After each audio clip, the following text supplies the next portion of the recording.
Subscribe कीजिए इस channel को और बेल आइकन दबाइए अपनी आम जीवन से जुड़ी लीगल जानकारी से अपडेट रहने के लिए। हेलो दोस्तों, हाउ आर यू ऑल? कैसे हो आप सब? एंशिएंट एरो के खास सेगमेंट में आप सभी का फिर से एक बार स्वागत है। मैं हूं एडवोकेट रजत सिंह और आज मैं आपसे बात करूंगा डिवोर्स के बारे में।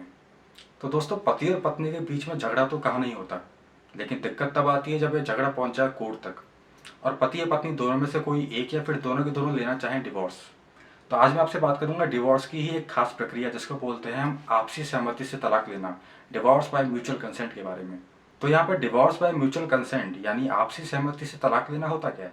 तो आमतौर पर जब झगड़ा होता है पति और पत्नी के बीच में और जब वो सहमत हो जाते हैं आपस में एक दूसरे को तलाक देना, तो वो आपसी सहमति से तलाक यानी म्यूचुअल कंसेंट से डिवोर्स के लिए अप्लाई कर सकते हैं। तो यहाँ पर ये जो डिवोर्स की प्रक्रिया है, डिवोर्स बाय म्यूचुअल कंसेंट, इसको अपनाने का क्या कारण है?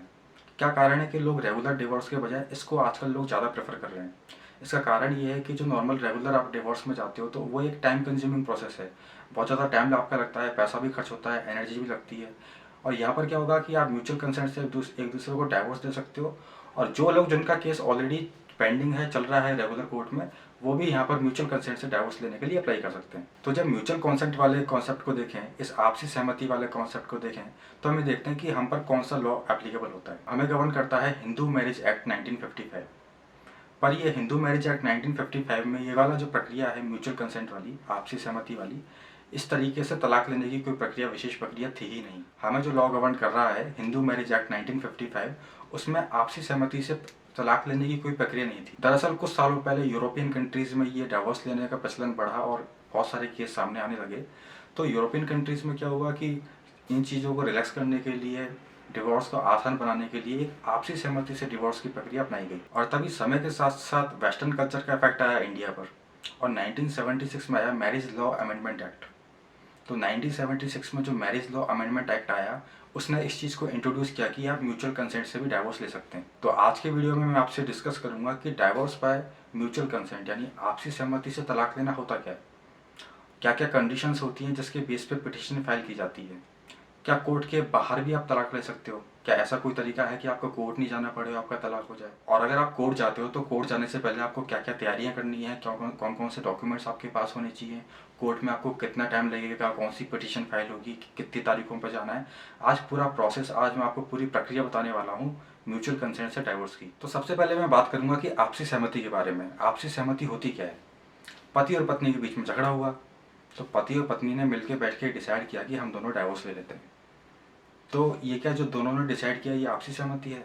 हाँ, ये आपसी सहमति है, पर एक तरह से अधूरी आपसी सहमति है। दरअसल शादी एक बहुत बड़ा मुद्दा है और तलाक उससे भी बड़ा मुद्दा है। तो जब आप कोर्ट में जाते हो तो कोर्ट ये चाहता है कि जब आप तलाक लेने के लिए आपस में सहमत हुए हो, तो तलाक से जुड़ी हुई बहुत सारी चीज़ें हैं जिनके बारे में भी आपकी आपसी सहमति हो जाए आपकी खुद की तरफ से, तो ज़्यादा बेटर रहेगा। तो वो सारी चीज़ें कौन कौन सी हैं? जैसे कि मान लो पति और पत्नी के बीच में कोई एक बच्चा है, तो बच्चे की कस्टडी किसके पास रहेगी शादी के बाद? अगर आप आपस में सहमत हो कि तलाक ले रहे हो, तो आपने ये भी डिसाइड तो किया होगा कि बच्चे की कस्टडी किसके पास रहेगी। तो आप दोनों को ये डिसाइड करना है कि पति के पास रहेगी या पत्नी के पास रहेगी, तो वो कस्टडी किसके पास रहेगी। क्या किसी तरह का मेंटेनेंस पति पत्नी को देगा? देगा तो कितना देगा, कब देगा, लमसम देगा या एक दो बार देगा या लाइफ टाइम देगा? उसके बाद हो सकता है कुछ ऐसी प्रॉपर्टीज हों जिसमें हस्बैंड और वाइफ दोनों कॉमन ओनर हों, यानी दोनों के दोनों मालिक हों। मान लो कोई मकान है, वो पति पत्नी दोनों के नाम पर है, तो उसका निपटारा कैसा होगा? तो तलाक के समय पर बहुत सारी ऐसी टेक्निकल चीज़ें होती हैं जो कोर्ट ये चाहता है कि सभी चीज़ों के बारे में, सभी पॉइंट्स के बारे में, टर्म एंड कंडीशंस के बारे में आप लोग आपस में बैठ के डिसाइड कर लो और जब पिटीशन फाइल करो तो उस समय आप हर चीज़ के बारे में आपसी सहमति हो। यहाँ पर एक चीज़ देखने की और ये कि क्या बिना कोर्ट में जाए बगैर भी डाइवोर्स हो सकता है? मान लो आप एग्रीमेंट या किसी तरह का कॉन्ट्रैक्ट करके डाइवोर्स लेना चाहें। मान लो आपने स्टाम्प पेपर लिया, पति और पत्नी ने दोनों ने स्टाम्प पे लिखवाया कि हम दोनों आपसी सहमति से तलाक लेने के लिए राजी हैं और हम बाकी सारी चीज़ों पे सहमत हो गए हैं। आप दोनों ने स्टाम्प पे साइन किया, दोनों ने अपनी तरफ से दो दो गवाहों के साइन करवाए, दो दो विटनेस के साइन करवाए और उस स्टाम्प पेपर को उसके बाद आपने नोटरी करवा लिया। ठीक है, तो क्या ये इस स्टाम्प पेपर पे जो आपने कॉन्ट्रैक्ट किया, ये भी आपका डाइवोर्स माना जाएगा? तो ये आपका डाइवोर्स नहीं माना जाएगा। Divorce only and only court से होता है। किसी भी तरह का आपने अगर एग्रीमेंट कर लिया, कॉन्ट्रैक्ट कर लिया, वो इनवैलिड है, वो रद्दी का टुकड़ा है, उसकी कोई वैल्यू नहीं है। डाइवोर्स अगर आपको लेना है किसी भी तरीके से, तो वो ओनली एंड ओनली कोर्ट से ही होगा। अब यहाँ पर हम आगे देखते हैं कि मान लो पति और पत्नी आपस में तलाक लेने के लिए सहमत हो गए, दोनों को तलाक लेना है। जो बाकी की साइड में चीज़ें हैं कि भाई मेंटेनेंस कैसे होगा, बच्चे की कस्टडी किसके पास रहेगी, कोई प्रॉपर्टी है तो उसका डिस्ट्रीब्यूशन कैसे होगा, वो सारी चीज़ें भी उन्होंने मिलकर सॉर्ट आउट कर ली। अब वो कोर्ट जाना चाहते हैं, ठीक है, तो कोर्ट में गए और पिटिशन फाइल कर दें। जैसे मान लो आज पति और पत्नी की लड़ाई हुई, 2 दिन 3 दिन उन्होंने सोचा, आपस में सारी चीज़ें डिस्कस कर ली, 5वें दिन 6ठे दिन 15 दिन बाद वो जाते हैं कोर्ट में और पिटिशन फाइल कर देते हैं। तो क्या वो कोर्ट में सीधे पिटिशन फाइल कर सकते हैं? नहीं, उनकी पिटिशन खारिज हो जाएगी, क्योंकि कुछ बेसिक कंडीशंस है कोर्ट जाने से पहले जिनको आपको फुलफिल करना है डिवोर्स लेने के लिए। तो अगर यहाँ पर आप आपस में सहमत हो तलाक लेने के लिए, दोनों एग्री हो तलाक लेने के लिए, कस्टडी वस्टडी सब चीज़ों के बारे में आपने बात कर ली, तो कोर्ट जाओगे तो कोर्ट जाने से पहले कुछ कंडीशंस हैं वो फुलफिल आपको करनी पड़ेंगी। अगर वो कंडीशंस फुलफिल हो जाती हैं तो उसके बाद आप कोर्ट जा सकते हो। तो वो कंडीशन कौन कौन सी हैं? बेसिकली वो 3 कंडीशंस हैं। पहली कंडीशन ये है कि भाई आप दोनों आपस में सहमत हो तलाक लेने के लिए, जिसके हम बात कर चुके हैं। दूसरी कंडीशन ये है कि आप दोनों का साथ रहना पॉसिबल नहीं है, आप दोनों में इतनी लड़ाइयाँ होती हैं या इतने वैचारिक मतभेद हैं कि आप दोनों साथ रह ही नहीं सकते, तो आप दोनों का साथ रहना पॉसिबल नहीं है, ये दूसरी कंडीशन है। और तीसरी और सबसे इम्पॉर्टेंट कंडीशन ये है, जो ये तीसरी कंडीशन है बेसिकली यही सबसे मेन कंडीशन मानी जाती है, कि जब आप कोर्ट में पिटिशन फाइल कर रहे हो, जिस दिन आप कोर्ट में पिटिशन फाइल करोगे उस दिन से पहले कम से कम 1 साल तक आप दोनों अलग अलग रह रहे हो। यानी जिस दिन आप कोर्ट में पिटिशन फाइल करोगे डिवोर्स की, उस दिन से पहले कम से कम 1 साल तक आप अलग अलग रहे हों, 1 साल तक आप साथ नहीं रह रहे हों, ठीक है। तो आपको करना क्या है, जिस दिन आप पिटिशन फाइल करो उससे पहले आपकी आपसी सहमति होनी चाहिए और कम से कम 1 साल से आप साथ नहीं रह रहे हो, तभी आप कोर्ट में पिटिशन डिवोर्स की फाइल कर सकते हो। तो यहाँ पर देखना ये है कि साथ में नहीं रहने का मतलब क्या है। अगर आपको पिटिशन फाइल करनी है तो पिटिशन फाइल करने से कम 1 साल तक आप लोग अलग अलग रह रहे हो। तो यहाँ पर अलग अलग रहने का मतलब क्या है? पति के घर में पति पत्नी दोनों रह रहे हैं, दोनों की लड़ाई हुई, पत्नी घर छोड़ के चली गई, अपने मायके जाके चली गई, तो क्या है, अलग अलग रहना है? हाँ, अलग अलग रहना है। पर मान लो कभी क्या होता है कि कोई मकान होता है, पति पत्नी दोनों के नाम होता है, दोनों जॉइंट ओनर होते हैं, को ओनर होते हैं, ठीक है। पति कहता है तो मेरा मकान है, मैं तो यहीं पर रहूँगा, तुम जा सकती हो। पत्नी भी कहती है तो ये मेरा भी मकान है, मैं भी यहीं रहूँगी, तुम जा सकते हो। तो मान लो 2 मंजिल का मकान है, पहले मंजिल पे पति रह रहा है, दूसरी मंजिल पे पत्नी रह रही है, अलग अलग फ्लोर पर रह रहे हैं, तो क्या ये अलग अलग रहना माना जाएगा? ये माना जाएगा कि वो 1 साल तक अलग अलग रहे, अगर वो एक ही बिल्डिंग में रह रहे हैं तो हाँ, ये माना जाएगा कि वो अलग अलग रहें। ये जो कंडीशंस है कि पिटिशन फाइल करते वक्त आपको 1 साल तक अलग अलग रहना है, पिटिशन फाइल करने से पहले आपको 1 साल तक अलग अलग रहना है, तो अगर आप एक बिल्डिंग में भी रह रहे हो अलग अलग मंजिल पर, तो भी ये माना जाएगा कि आप अलग अलग रह रहे हो। चलो ठीक है, आपका मकान ही एक ही मंजिल का है, उसमें 2-3 बेडरूम्स हैं, एक में पति रहता है, दूसरे में पत्नी रहती है। अब यहाँ पर देखना ये है कि पति और पत्नी एक ही बिल्डिंग में रह रहे हैं पर अलग अलग बेडरूम में रह रहे हैं, मतलब अलग अलग बेडरूम शेयर करते हैं लेकिन बिल्डिंग एक ही है। तो ये तो एक साथ रहना हुआ ना, अलग अलग रहना कैसे हुआ? एक कंडीशन तो ये है कि जिस दिन आप पिटिशन फाइल करो उससे कम से कम 1 साल तक आप अलग अलग रहोगे उससे पहले, तो ये तो आप एक साथ रह रहे हो। तो अलग अलग रहने का मतलब ये है कि पिटिशन फाइल करने के 1 साल पहले तक आपके बीच में कोई फिजिकल रिलेशन ना हो, इंटरकोर्स ना हुआ हो, सेक्स नहीं हुआ हो, फिजिकल रिलेशन आपके बीच में नहीं हुआ हो। तो अब जब आप सारी कंडीशंस फुलफिल करते हो कि आप 1 साल से अलग भी रह रहे हो, आप आपस में भी सहमत हो, एक दूसरे के साथ भी नहीं रह सकते, आपने बाकी चीज़ों पर भी बात कर ली है कि बच्चों की कस्टडी कहाँ किसको मिलेगी और आप कैसे मेंटेनेंस दोगे, तो आप पिटिशन फाइल कर सकते हो। लेकिन पिटिशन से फाइल करने से पहले भी 1-2 चीज़ें हैं कि आप कौन से शहर में पिटिशन फाइल करोगे, शहर कौन सा होगा, ये भी एक इम्पॉर्टेंट चीज़ है। मान लो पति है दिल्ली का, पति दिल्ली में जॉब करता है, पत्नी है मुंबई की, उसका पत्नी का पीयर मुंबई में है, ठीक है। तो पति चाहेगा कि चलो मैं दिल्ली में जॉब करता हूँ, मैं दिल्ली में रहता हूँ, तो दिल्ली में ही पिटिशन फाइल कर देते हैं ताकि मेरी भागदौड़ नहीं रहेगी किसी और शहर में जाने की और फालतू मैं परेशान नहीं होऊंगा। दूसरी तरफ पत्नी ये सोचती है कि मैं मुंबई में रहती हूँ और दिल्ली तो बहुत दूर है, अगर दिल्ली में केस फाइल हुआ तो मुझे बड़ा दूर जाना पड़ेगा, पता नहीं कितनी बार कोर्ट जाना पड़े, तो आने जाने में चक्कर लगेंगे, मुझे परेशानी होगी, तो क्या क्यों ना ऐसा करूँ मैं कि मैं मुंबई में ही केस फाइल कर दूँ। तो ये किन चीज़ों पर डिपेंड करता है कि आपका केस फाइल कहाँ होगा, क्या आपकी मर्जी चलेगी? तो बेसिकली आपका केस कौन से शहर में फाइल होगा ये ओनली 2 चीज़ों पर निर्भर करता है। पहली चीज़ तो ये कि आपकी शादी कहाँ हुई है, जिस शहर में आपकी शादी हुई है उस शहर में आप अपना केस रजिस्टर करवा सकते हो। लड़का है दिल्ली का, लड़की है मुंबई की, अगर आपकी शादी दिल्ली में हुई है तो आप दिल्ली में केस रजिस्टर करवा सकते हो। शादी अगर आपकी मुंबई में हुई है तो मुंबई में करवा सकते हो। कानपुर में हुई है कानपुर में, जयपुर में हुई है जयपुर में, अगर आपकी शादी हुई लखनऊ में तो आप लखनऊ में केस रजिस्टर करवा सकते हो। जिस शहर में आपकी शादी हुई है उस शहर में आप डिवोर्स की पिटीशन फाइल कर सकते हो। तो ये तो था पहला पॉइंट कि जिस शहर में आपकी शादी हुई है उस शहर में आप केस फाइल कर सकते हो, उस शहर में आप डिवोर्स का केस लगा सकते हो। दूसरा पॉइंट ये है कि आखिरी बार आप पति और पत्नी के रूप में कहाँ साथ रह रहे थे। मान लो पति की दिल्ली में जॉब है, दिल्ली में पति पत्नी साथ में रह रहे थे, तो दिल्ली में फाइल कर सकते हैं केस, तो दिल्ली में कर सकते हैं। मुंबई में कर सकते हैं, पत्नी मुंबई की है, क्या मुंबई में आप साथ रह रहे थे? नहीं रह रहे थे ना, तो मुंबई में नहीं कर सकते। मतलब आखिरी बार पति और पत्नी के रूप में आप दोनों कौन से शहर में साथ रह रहे थे, उस शहर में भी आप केस फाइल कर सकते हो। तो ओनली दो ही शहर हैं जिनमें आप केस फाइल कर सकते हो, या तो जिस शहर में आपकी शादी हुई है, या फिर आप आखिरी बार पति और पत्नी के रूप में कौन से शहर में रह रहे थे। तो चलो शहर तो चुन लिया, आप चुनेंगे कोर्ट की कौन से कोर्ट में केस फाइल होगा।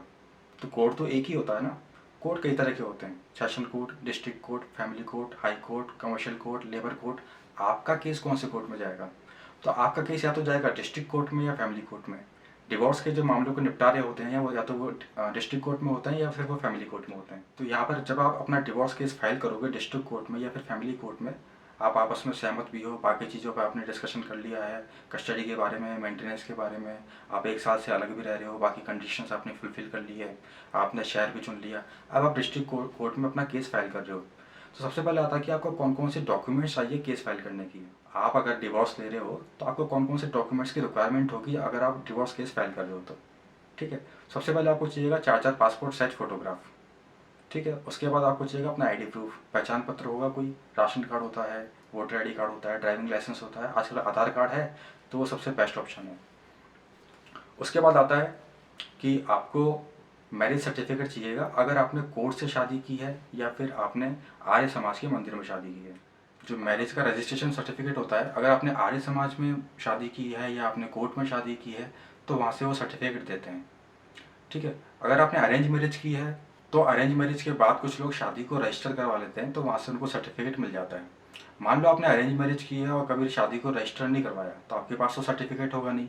तो उस केस में क्या होगा, आपके पास शादी का जो कार्ड होगा वो शादी का कार्ड और 2 आपके शादी के फ़ोटो, आपके पास शादी का जो कार्ड है और 2 शादी के फ़ोटो हैं तो वो भी चल जाएंगे, वो भी वैलिड हैं। अब जब आपने सारे डॉक्यूमेंट रेडी कर लिए हैं तो आपको ये सारे डॉक्यूमेंट देने हैं अपने एडवोकेट को। आपका एडवोकेट क्या करेगा, एक डिवोर्स की पिटीशन तैयार करेगा। पिटीशन तैयार कैसे करेगा, सबसे पहले एक डिवोर्स की पिटीशन ड्राफ्ट करेगा, उस पिटीशन के साथ एक एफिडेविट लगाएगा जिसमें सारी चीज़ें होंगी कि आप इन चीज़ों पर सहमत हो, जैसे कि आपने बच्चों की कस्टडी को लेके, मेंटेनेंस को लेके, ये भी एफिडेविट में होगा कि आप 1 साल से अलग रह रहे हो, ये सारी चीज़ें एफिडेविट में होगी। इस एफिडेविट के साथ, आपके डॉक्यूमेंट के साथ, पिटीशन के साथ वो एक अपना पावर लगाएगा यानी वकालतनामा लगाएगा। इन सारी चीज़ों को कंक्लूड करके फाइल तैयार करेगा और इसके बाद ये फाइल जब कोर्ट में प्रेजेंट होगी तो कोर्ट में फाइल प्रेजेंट होने के बाद फाइल चेक होगी। फाइल चेक होने के बाद अगर इस फाइल सही पाई जाती है, इसमें कोई किसी तरह की कोई कमी नहीं होगी, तो आपको डेट अलॉट हो जाएगी हियरिंग की, आपको हियरिंग डेट मिलेगी। डिवोर्स केस में ये जो फर्स्ट हियरिंग डेट मिलती है म्यूचुअल कंसेंट के केस में, जब आपसी सहमति से तलाक ले रहे हो, आपको जो पहली डेट मिलती है इसको बोलते हैं फर्स्ट मोशन। ये जो फर्स्ट हियरिंग डेट होती है डिवोर्स बाय म्यूचुअल कंसेंट में, इसको बोलते हैं फर्स्ट मोशन। फर्स्ट मोशन पे क्या होगा, पति और पत्नी को दोनों को कोर्ट में जाना होगा। हो सकता है आप उस दिन आपकी एक पत्नी बीमार हो या जा ना पाए या किसी और शहर में हो, तो क्या ऐसा हो सकता है कि आप अकेले चल जाओ? अगर आप अकेले जाओगे तो पिटीशन खारिज हो जाएगी। फर्स्ट मोशन को यानी फर्स्ट डेट जो होती है, पति और पत्नी को दोनों को ही कोर्ट में जाना होगा। कोर्ट में उनसे पूछा जाएगा कि क्या आप दोनों तलाक लेना चाहते हो, आप दोनों की सहमति है, क्या सभी चीज़ों पर आप म्यूचुअली एग्री करते हो? तो आप दोनों को बोलना है हाँ हम दोनों एग्री करते हैं। अगर आप दोनों बोलते हो कि हाँ, तो आपको 6 महीने का और टाइम दिया जाएगा सोचने के लिए। ये जो 6 महीने का और टाइम देगी कोर्ट आपको सोचने के लिए कि देख लो आपकी अगर शादी चल सकती है आपस में सुलह करके, तो आप टाइम ले लो, और अगर शादी बच सकती है तो बचा लो। मान लो इस फर्स्ट हियरिंग डेट को आप दोनों में से कोई भी एक व्यक्ति बोल देता है कि नहीं मुझे डिवोर्स नहीं चाहिए, तो ये पिटीशन वहीं के वहीं खारिज हो जाएगी। तो यहाँ पर आप दोनों ने बोल दिया है कि हम दोनों को डिवोर्स चाहिए, हम सभी बातों पर एग्री हैं, तो यहाँ पे फिर आपको 6 महीने का और टाइम दे दिया जाएगा सोचने के लिए, और 6 महीने बाद की कोई दूसरी डेट अलॉट की जाएगी। ये जो दूसरी डेट होगी इसको बोलते हैं सेकंड मोशन। तो यहाँ पर हमने देखा कि फर्स्ट मोशन के बाद कम से कम 6 महीने बाद दूसरी डेट अलॉट होती है, उसको बोलते हैं सेकंड मोशन।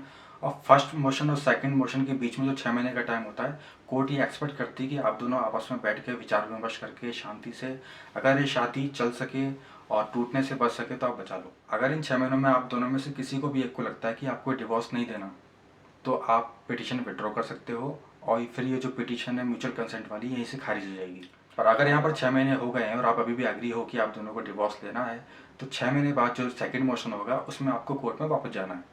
कोर्ट में वापस से आपसे यही सवाल पूछा जाएगा कि आप दोनों अभी भी शादी को तोड़ना चाहते हैं, अभी भी डिवोर्स लेना चाहते हैं।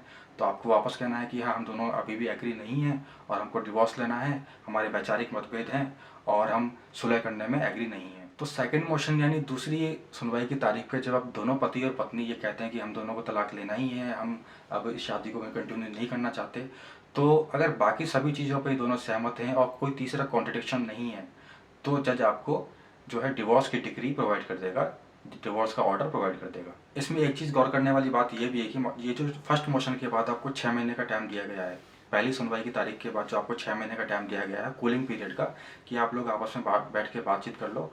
तो मान लो आप अभी कन्फ्यूज़ हो, 6 महीने हो गए हैं और आप अभी भी कन्फ्यूज़ हो और आपको नहीं पता चल रहा है कि आपको डिवोर्स लेना चाहिए कि नहीं लेना चाहिए, तो इस 6 महीने के पीरियड को आप बढ़ा भी सकते हो। ये मैक्सिमम 18 मंथ्स का हो सकता है। तो यहाँ पर गौर करने की चीज़ एक ये भी है कि क्या सभी पर यही लॉ एप्लीकेबल होगा।